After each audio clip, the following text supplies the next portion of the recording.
Lagos State Government has alerted residents to expect above normal rainfall in the first peak of the year 2025 rainy season, while normal rainfall amounts are projected for the second peak.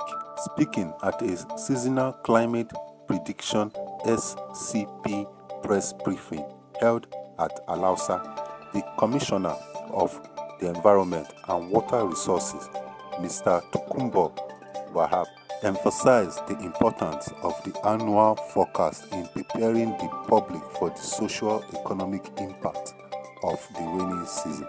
The rainy season is expected to start as early as the last week of March, while the end of the rainy season is projected for the first week of December, Wahab said.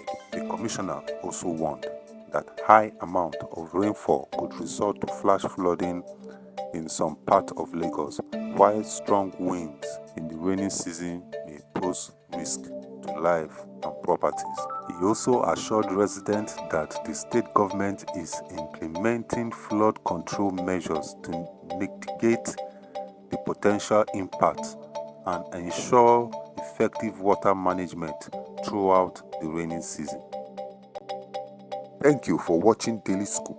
Please like and subscribe and leave a comment.